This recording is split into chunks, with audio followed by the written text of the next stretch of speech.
and I'm starting to see how important it is, or life is starting to show me how important it is. It's amazing how when life just serves it up to you, isn't it? Yeah.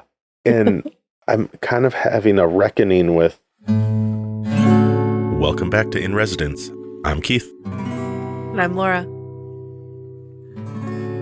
Hey, Laura. Hey, Keith. How are you? I'm doing well. How are you? I'm doing swell. What are we going to talk about? Well, our 2-year podcast anniversary, Potiversary? Not how I would say it. That's not how you would say it. So our 2-year anniversary for our podcast is coming up this week. Yeah. And I thought it would be sort of fun to do something around a 2nd-year anniversary on our episode today. And so the 2-year anniversary, the traditional gift, is something around cotton. And when I think about cotton, I think about how comfortable it is and cozy.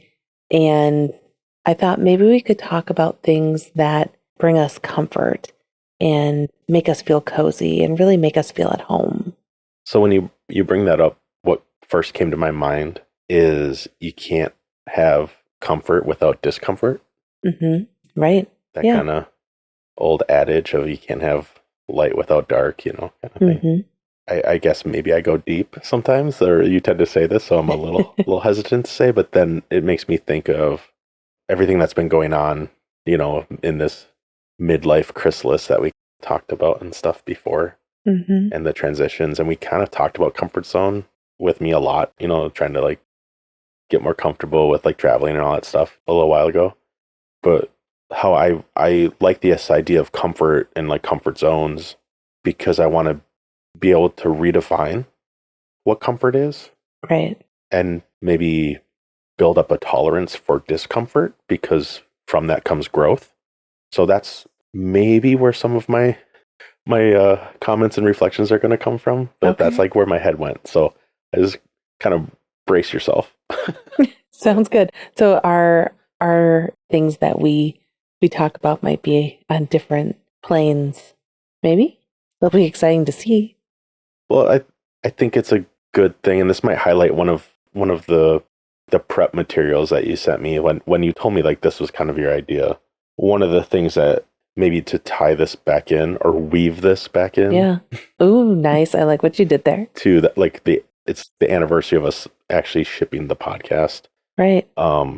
Is that we are weaving things together to make these episodes, but it's like a collaboration, right? And that's how you make cloth is things are interwoven, so there's some metaphors and something. I think you're ideating and stuff. Yeah, that's one of the things that was on there. I was like, oh, that's kind of funny, because that's us, is we do have different personalities and skill sets and strengths, and I think that dynamic makes us special. I think so too. That's why, I'm aware of it now. So instead of well, why aren't you thinking of it my way? It's good. We've grown. It's more of okay, let's just be upfront. Okay, you want to talk about comfort. I'm not sure what comes up for me. And honestly, the first thing that comes up is discomfort. So anyway, are you ready to get into it? Yeah, let's dig into it. All right.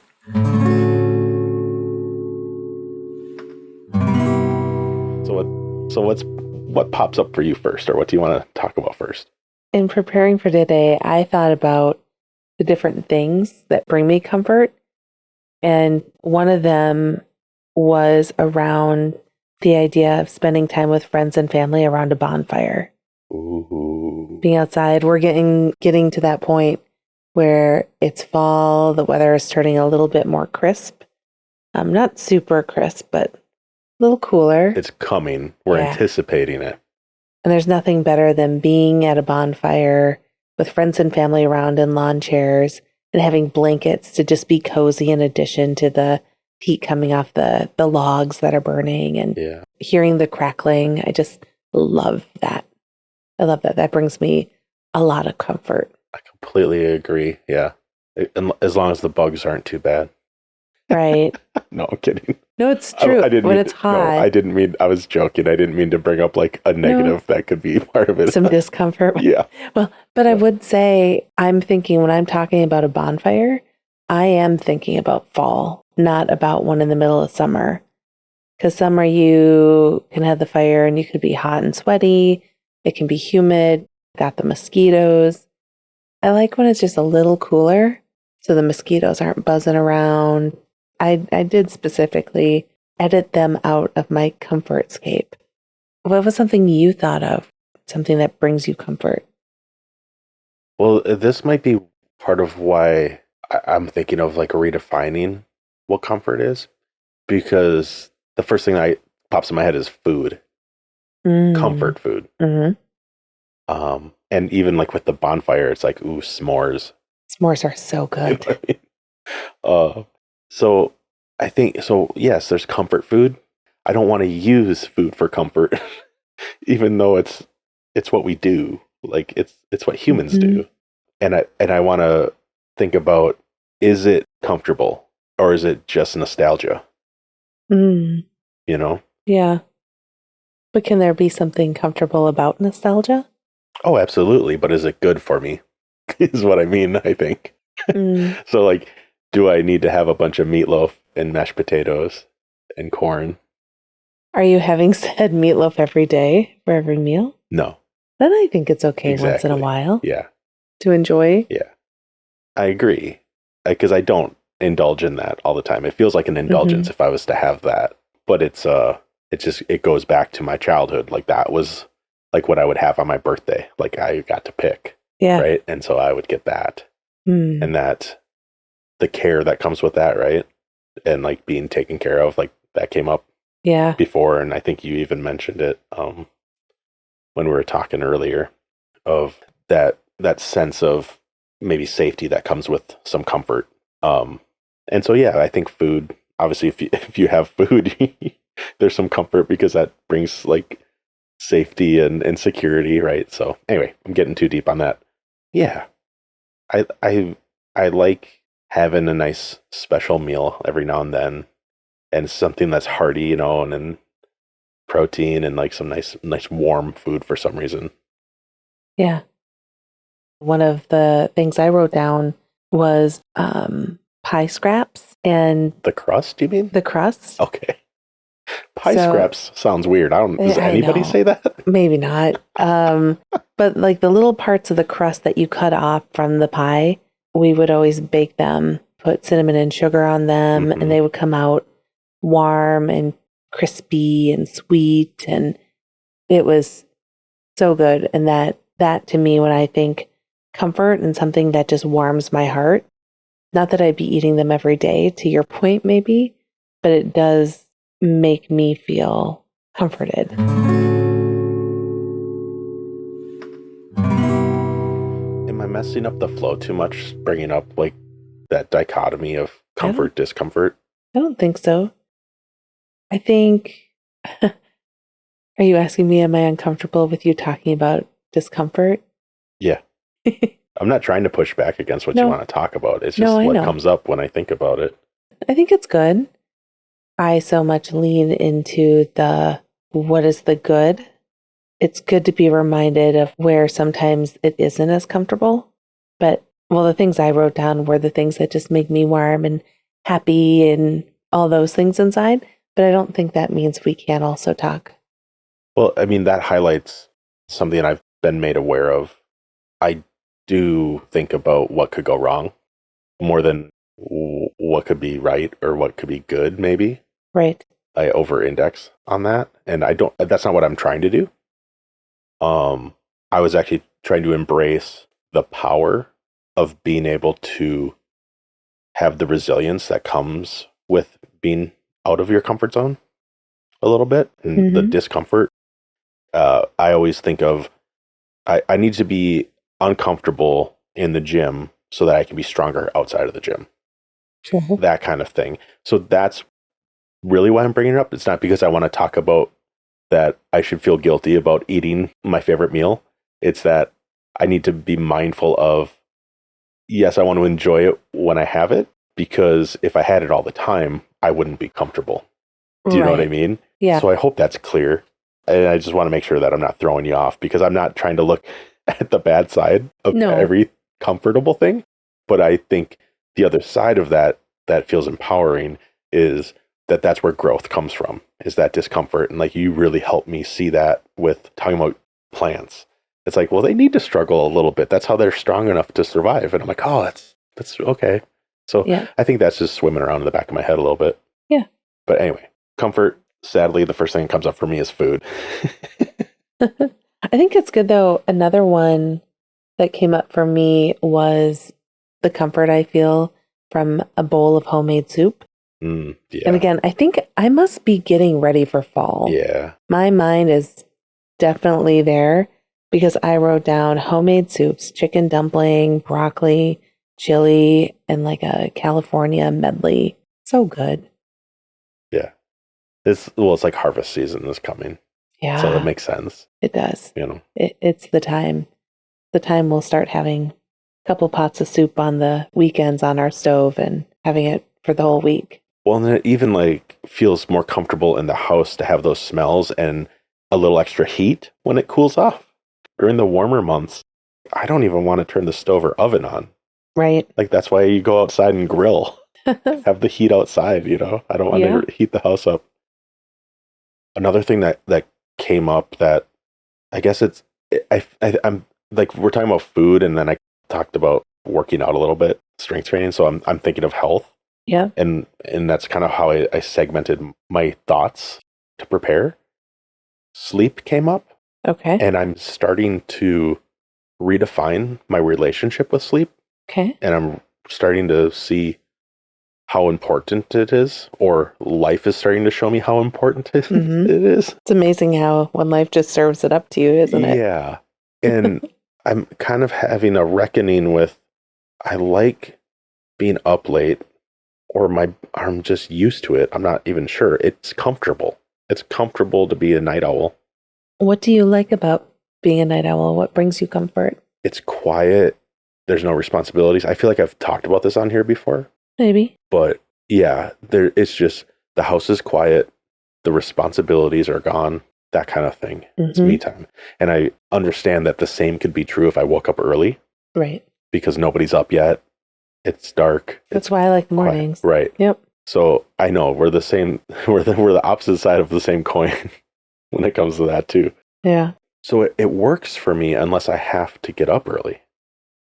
And the last year, it was a kind of a constant battle between how, not on purpose, but how late can I stay up where it's not going to hurt so much in the morning to get up to get the kids going. Right.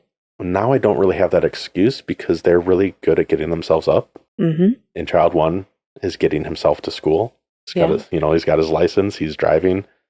Like, I even set my alarm just to make sure, because I kind of want to almost just say hi and check in, you know? Yeah. And he's already gone. I'm like, what? He's like, I'm free. I'm out of here. Like, I got the keys. I'm gone. I'm like, okay. I'm like, how are you getting to school earlier than when I had to bring you? Yeah. And I was always stressed that we're going to be late. Maybe I'm trying to get comfortable with, or embrace the comfort of like taking a nap. Like, I was napping a little more often, like when my back was really sore. And it was pretty awesome, except for it did mess up my sleep schedule. And that's maybe why I'm staying up later again. But now I'm not quite struggling with that because I'm not staying up as late as I used to. Not like 1, 2 in the morning. It's more of, oh, it's 11:30. I should go to bed, which I don't think that's super late. Like, I know it's super late for you. Yep. But say I was to watch the evening news, I wouldn't be going to bed much later than that. So yeah, I don't know. There's maybe something there that just makes me feel like I don't have to fight this, and I can find a balance where I don't have to stay up super late, but I also don't have to sleep in. So I don't know. You'll find it. I don't know. It doesn't feel like it's much of a struggle, and I'm just kind of letting my sleep schedule find itself and find the equilibrium. It's a bit of a struggle though, to be fair. Yeah. Maybe when it cools off, I'll embrace some nice autumn naps or something outside in the breeze or in the shade or something. There you go. Anyway.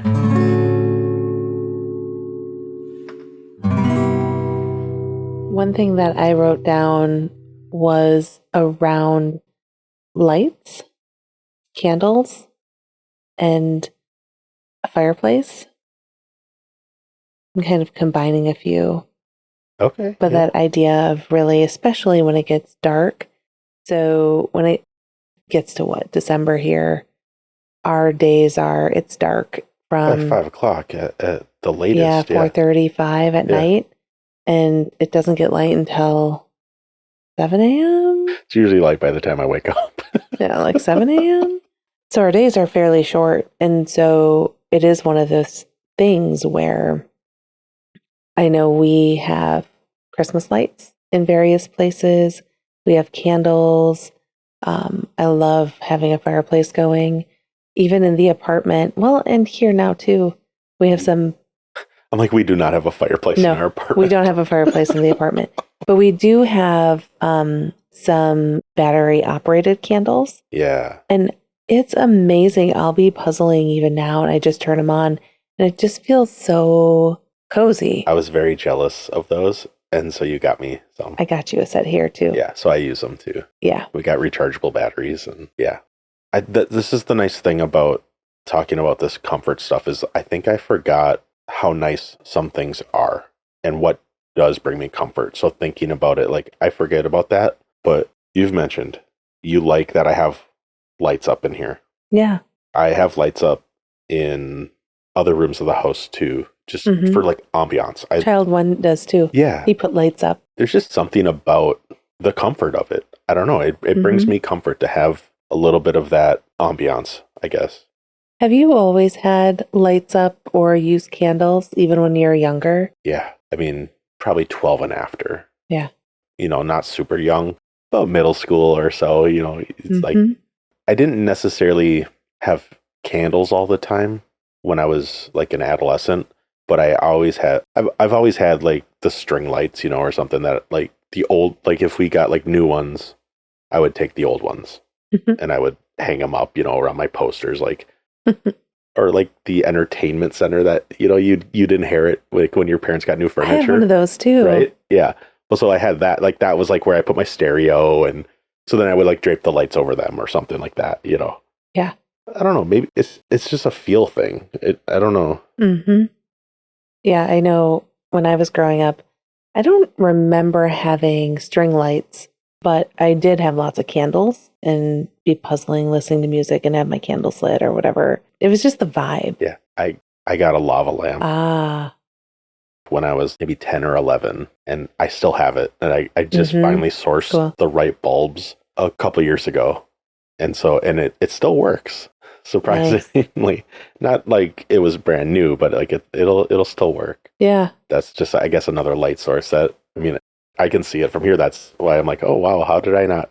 Like, it must bring me comfort to have it because I still have it. You know what I mean? I'm hoping it's not, I just have it because I have it. Yeah. I think that's one of the things that I just feel has always been such a part of my life. Even my parents, they have string lights around their house that they turn on. Now there's all the battery operated ones that are great. Can weave into fake plants and things like that. Yeah. And they've always had candles. That was funny. Was it a couple weeks ago? The kids were over at their house and they came back and they're like, we ate pizza by candlelight. I was like, oh, aren't you fancy? But it's, you know, it just makes you feel good, and it just makes you feel warm inside, or it makes me feel warm inside. Yeah. It sets the mood. It sets the tone for, you know, whether it's to sit down and journal or decompress at the end of the day and puzzle, or to like have a nice meal. Yeah. Absolutely. Play guitar. That's what I used to do. Like I would just have those lights on and like play guitar in my room. Just a mood lighting, like literally, like that's why they call it mood lighting, right? Yeah. Oh, so basic. I like it, but there is that, what is the Swedish concept? Hygge? It's Hygee. Part of it is about coziness and comfort and bringing light into your world and your space when there's darkness around and leaning into that light. I didn't have a name for it before that was kind of a big thing people were talking about several years ago, but well, it's like lived it. Cultivating your environment, you know, the best that you can. It's very similar situation here. Like we were just saying, at a certain point during the year, we don't have a whole lot of daylight hours. Mm-mm. And so how can we inject a little more light into our day, so that, we don't get that seasonal effectiveness disorder or whatever, Yeah, that's no joke. No. They actually have a really nice, now I'm on a little aside, but they have a nice, I think it's called Happy Light that you can get. So in the morning, you can just put up and it'll give you. You can get, or do you have one? I have one. Yeah, I saw it the other day. Did you? Or are you going to take that? It's leaning against your wall in your office. Yep. That's something that I have oftentimes just set up. I get up and I do my morning routine. I have my little happy light on. I set the timer for 15 minutes or whatever it is. And that definitely does help. This isn't one of those face masks, right? No, it's not one of the face masks. It's almost like the size of a tablet, isn't it? Yeah, it's like a tablet that kind of sits up and just saying. I've seen people like wearing those as part of like their routine or whatever. Like on the red infrared or whatever. Light. Yeah, and I'm like, I was just imagining people imagining you with like one of those masks on, like walking around trying to have your coffee in the morning, and it made me kind of giggle. That's funny. What else do you have on your list? One thing that came up recently, I was just reminded of that brings me comfort, is community and cultivating, relationships, friend circles, being part of like different social groups, or communities, whether it's online or like back in the day, I was in the community choir after college, and like that camaraderie and like something to do and being part of something, right? Mm-hmm. So that just kind of came up over the last couple of weeks too, of like, that's maybe something that's missing a little bit, and maybe something I need to inspect and think about, like, how can I create more situations that I can find myself in that is more community based, or, getting out there and forging friendships or bonds or something like it with more people, because it's comforting to be part of a group, right? So just more of that, like, it feels good. Yeah, community does bring comfort, because it makes you feel like you're part of something and that you matter, is something we all need. Yeah, connection. Yeah. One of the pieces I thought about for today as well, community, I think also as family, as a specific type of community. Mm-hmm. One of the things that makes me feel cozy or having comfort is having a family get together. And that morning, when everyone starts either coming to our house or we go to somebody else's house, you walk in and you have all the smells of whatever we're making to eat and share together, but the warmth and being glad and happy to see each other, to be able to spend that time together and share a meal. So there's just something about walking into a house of all the amazing smells makes me just feel like, oh, this is it. This is fantastic, and really making me feel at home and at ease. I like that. My takeaway from that and most of this stuff is creating the space for it, right? Mm-hmm. The family is almost a little easier because there are so many traditions, right, that grow with you as you evolve. They stay, right? And so, like, for me, it's like I need to make time for that still. It's important. And then for me, friendships, we're at that point where we're kind of looking back over the last several years and we're like, whoa, what happened? Life moved pretty fast and we were busy and in it. And now the kids are a little more independent. And I'm like sitting here like, oh, they're off on their own, doing their own thing. What do I want? What am I going to do? And so I'm like, okay, I need to make a little more time and effort, reaching out to other communities or friends and like making my own plans again. So. And even today we sent them off to go get lunch, and then to my parents today. It is a amazing, but also strange feeling, because we do have more time, and that precursor of knowing very soon we'll have even more time. there's a bit of discomfort, right, with them going off on their own. Yeah. But that also means that we can grow our comfort zone, and then more opportunities open up for us again, So I think it's important to embrace it. It's coming regardless. It's happened. Yeah. And so I'm still pretty excited about this newfound freedom they have. Yeah. I still, every now and then, I'm like, I realize it and I'm like, wait, where are they? They're gone. I'm like, oh yeah, it's okay. That's cool. It's cool. I'm like, well, what am I going to do? Like, okay, figure out, Yeah. I could still default to, oh, well, they're gone. Now I'll clean up the dishes and the laundry, but it's like, no, I got more I can be doing, Right. So yeah, it's a fun little journey.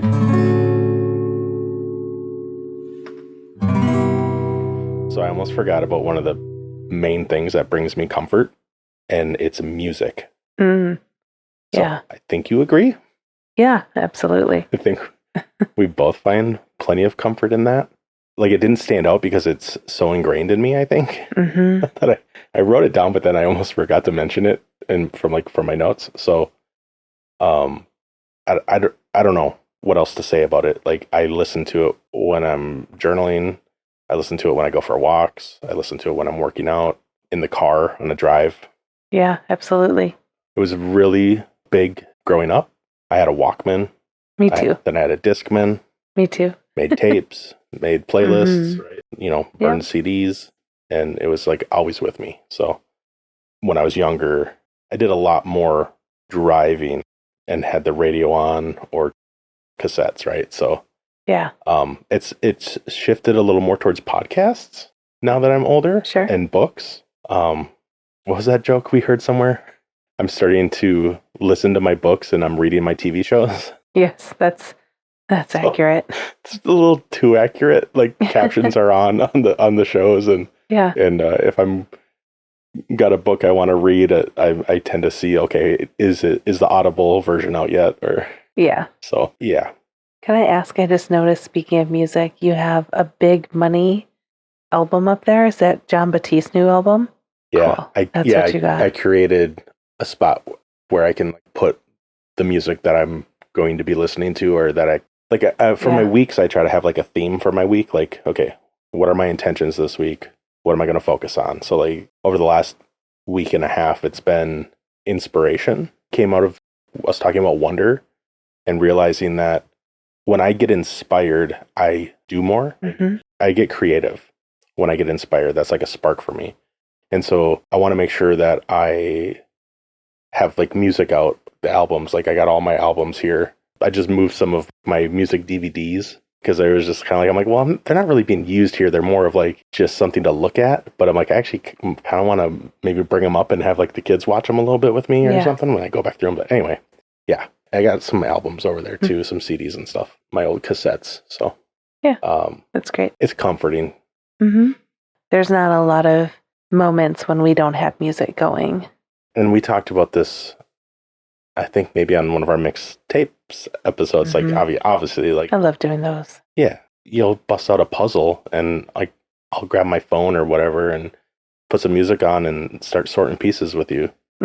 Yeah, it's a constant, and it's something I'm leaning back into more because I did get away from it a little bit. Right. Mostly because I'm listening to this while I edit. Okay. And so I can't listen to anything while I'm editing our podcast. But I'm finding some other like creative outlets and a little more different work to get back into, allowing me to like have something on in the background that I can just kind of like groove to. Anything? Do you want to add anything? So, I mean, music, like you said, I think you said it all. It is incredibly comforting. It is always present in our lives and accompanies some of the most, like, the biggest moments in our lives, but then also the really small ones. Yeah. And so it's just a thread that kind of pulls through everything that we do. Yeah. It's such a constant that I almost like overlooked it. Yeah. So I just wanted to pull us back for a second. Yeah. Well, I'm glad you shared. Cool. Me too.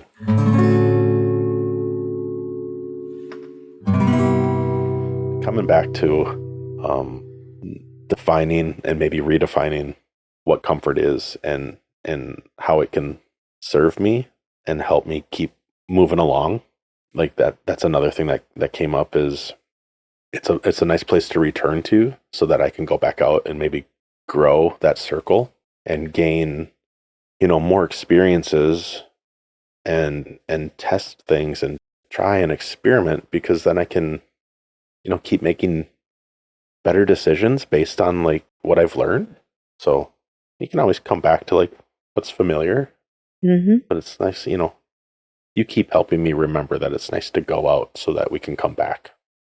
Yeah. It's nice to have a home base and to remember what that is. I think you make really good points. Yeah. Well, and we can make it what we want, and it can change. Mm-hmm. Yeah, you got anything else? I don't. Okay. Just wrap it up, or do you have any recommendations or anything? We haven't done those in a while. Oh, we could do some recommendations. Let's do that. All right. What do you got? So, the book Soundtracks by John Acuff. It's a book that you read quite a while ago. Yep. And for whatever reason, I've read his newer things, but not this one. And I got it from the library and have been reading it, and it is phenomenal. So it is shifting the way that I'm thinking about things, which is what I like in a book. Yeah. Well, maybe, challenging me a little bit. Maybe we'll have to revisit it when you're done and talk about it. I can't remember if I know I've probably brought it up when I was listening to it, but I don't know if we maybe didn't go in depth. But we have, like, it's about like the scripts and stuff that we tell ourselves, right? Yep.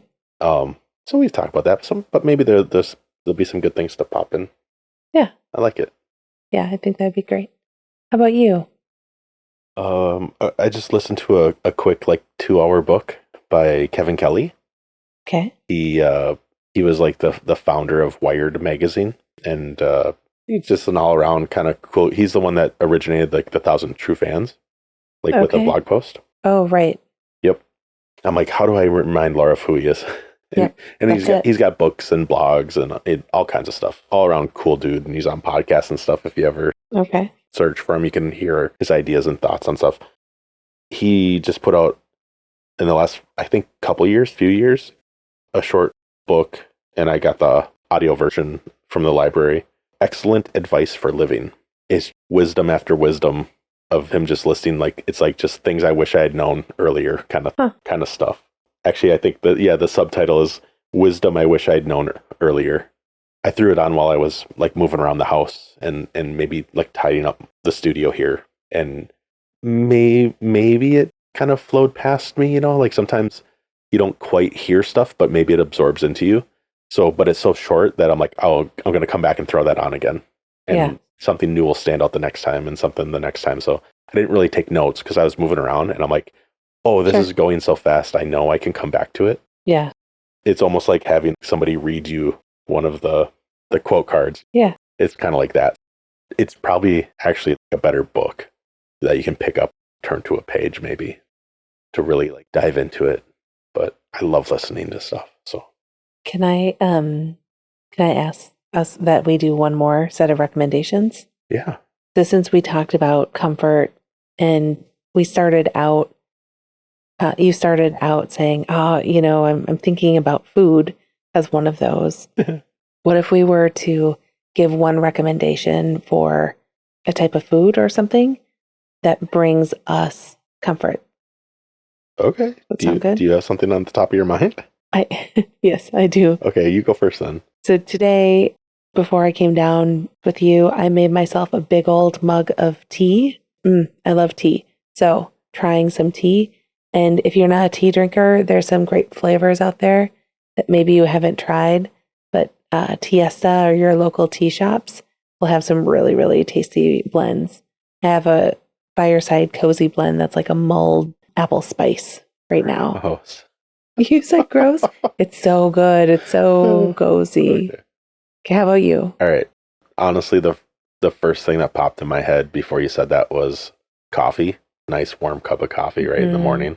But also, if that's not your thing, a sparkling water brings me comfort. Like, I almost always have one open. I have one right next to me. The coffee, it's great right away in the morning. It's very comforting. But yeah, if that's not your thing, go for some sparkling water. Give it a shot. They have lots of fun flavors. I like it. All right, let's get out here. Sounds good.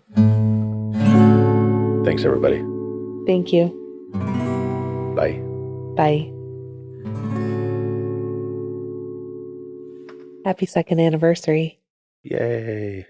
All right, love you. Love you.